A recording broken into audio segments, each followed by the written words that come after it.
Assalamualaikum and what's up guys, hope you all are in good of your space. So guys, if you haven't subscribed my channel, do subscribe it and please share it with all your friends and fellows so that it might help them as well. So starting with our next topic, that is basically Claisen. Claisen क्या है? इस तरह से आपके जो upper eyelid पे अगर कोई पेनलेस स्वेलिंग बन जाए, कैसी स्वेलिंग? पेनलेस, आपको पेन फील ना हो लेकिन कोई स्वेलिंग बन जाए on the upper eyelid that progressively increases in size, ठीक है, तो ऐसी स्वेलिंग को हम क्लेजियन कहते हैं, ठीक है. Basically, this is a chronic sterile inflammatory lipogranuloma of your meibomian gland. ठीक है, what is it? It is an inflammatory lipogranuloma. It is a chronic condition. Basically, it is a sterile painless swelling. ठीक है, और किस वजह से होती है, इसकी टियोलॉजी क्या है कि अगर आपके मेबोमियन ग्लैंड का जो ऑरिफिस है, यानी जो ओपनिंग है मेबोमियन ग्लैंड की, अगर वो ऑब्स्ट्रक्ट हो जाए, ये हमने देखा था आपका मेबोमियन ग्लैंड था और ये उसकी ओपनिंग थी, तो अगर ये ओपनिंग मेबोमियन ग्लैंड की ऑब्स्ट्रक्ट हो जाए तो उसकी वजह से क्या होगा, हमारे पास क्लेजियन बनेगा ऑन द अपर आईलिड. ठीक है, अब obstruction of Meibomian glands orifice could be either by an infection या फिर कोई भी अननोन कॉज की वजह से आपका मेबोमियन ग्लैंड का ऑरिफिस ऑब्स्ट्रक्ट हो सकता है, जिसकी वजह से क्या होगा कि जो सिबेशियस सिक्रीशंस होंगी वो आपके ग्लैंड के एसएनआई के अंदर एक्यूमुलेट होना शुरू हो जाएंगी और इन रिजल्ट क्लेजियन बन जाएगा. ठीक है, अब कुछ प्रेसिपिटेटिंग फैक्टर्स होते हैं और वो क्या हैं? क्लेजियन के कुछ प्रेसिपिटेटिंग फैक्टर्स में आपके पास ब्लेफराइटिस है, डायबिटीज़ मेलाइटिस है एंड सिबोरिया. ठीक है, सिबोरिया यानी आपकी जो सेबेशियस ग्लैंड्स हैं उनकी अगर सिक्रीशन बहुत ज़्यादा होना शुरू हो जाए तो उसकी वजह से भी क्लेजियन बन सकता है.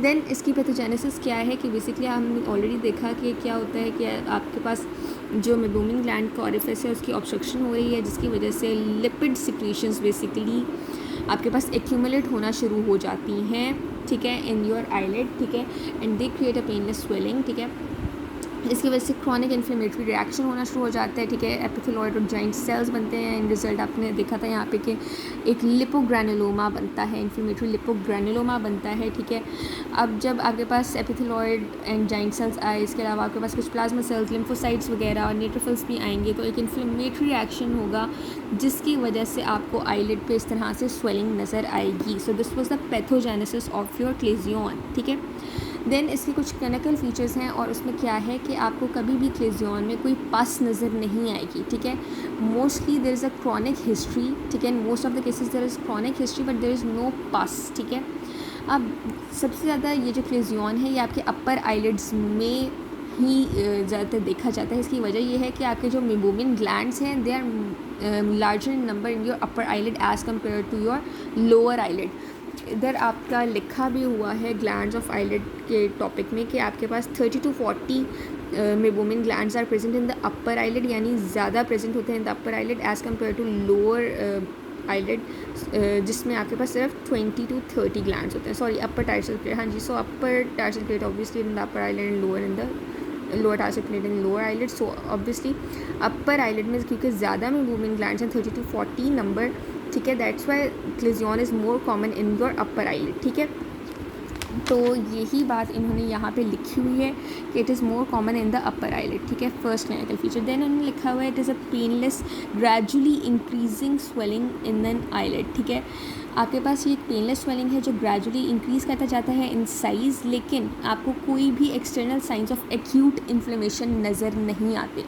इन्फ्लेमेटरी प्रोसेस ज़रूर है, इन्फ्लेमेशन की वजह से ही ये क्लेजियन बन रहा है, लेकिन आपको कोई sign and symptoms acute inflammation की नज़र नहीं आती. ठीक है, जब आप पैल्पेट करते हैं इस क्लेजियन को तो आपको एक छोटा सा नोड्यूल फील होता है in the substance of eyelid. ठीक है, आप इसे पैल्पेट भी कर सकते हैं in the substance of eyelid, तो आपको ऐसा लगेगा that it is a small nodule. ठीक है, जब आप आईलिड को इवर्ट करेंगे, ठीक है, और तो आपको क्या नज़र आएगा, इस आईलिड को जब आपने इवर्ट करके देखा तो आपको नज़र आएगा कि आपका जो कंजंक्टिवा है इट इज़ रेड, वहाँ पे कंजेशन हुई होती है मोस्टली. ठीक है, अच्छा, उसके अलावा हमारे पास जो नोड्यूल के ऊपर वाला जो कंजंक्टिवा वाला पार्ट होगा that would be purple in colour. ठीक है, and it may be fleshy mass. ठीक है,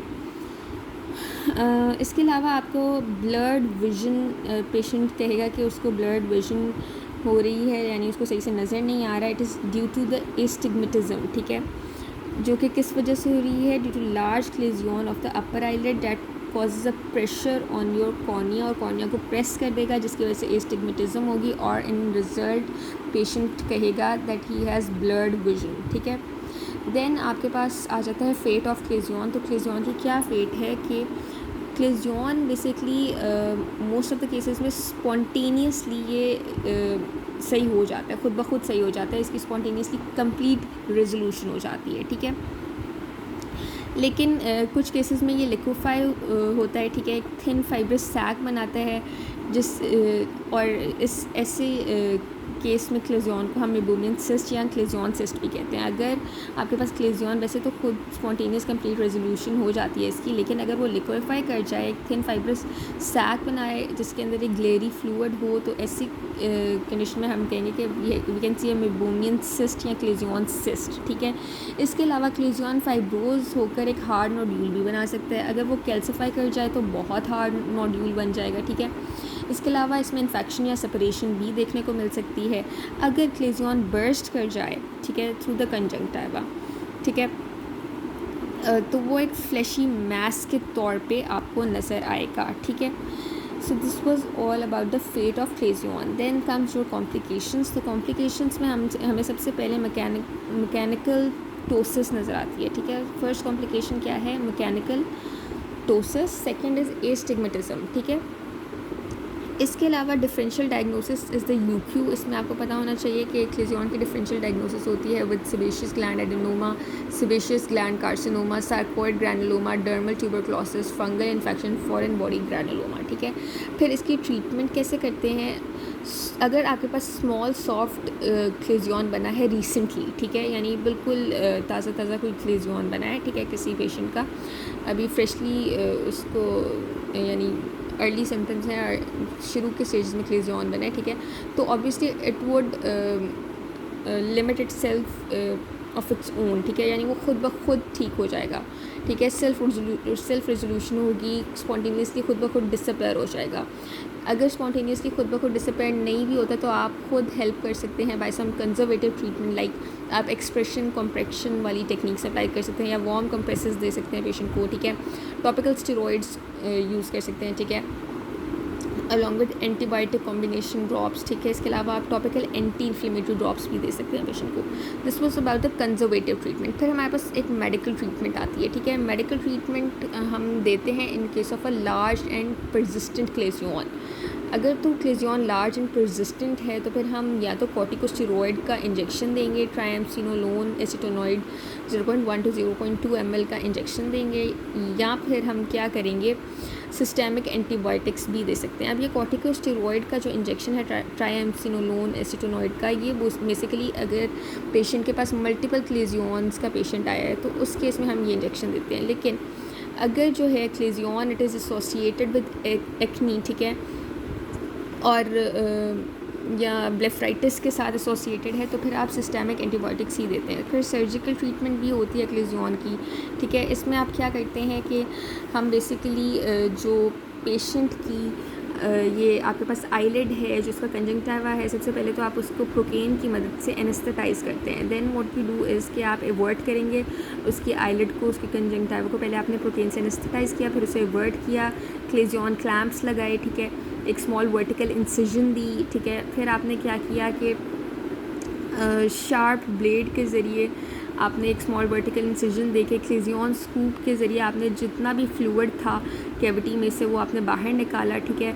उसके बाद आपने कैविटी को कॉटराइज़ किया विद कार्बोलिक एसिड, ठीक है, और ब्लीडिंग जब स्टॉप हो जाएगी तो फिर आपने कोई ड्रेसिंग नहीं करनी उसके ऊपर, ठीक है। So this is the surgical treatment of Claisen, ठीक है।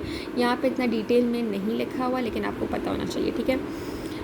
टॉपिकल एंटीबायोटिक स्टेरॉइड्स भी आप दे सकते हैं 3 to 4 times daily, and they are basically used for 1 week post operatively as well. So this was all about Claisen. Thanks for watching.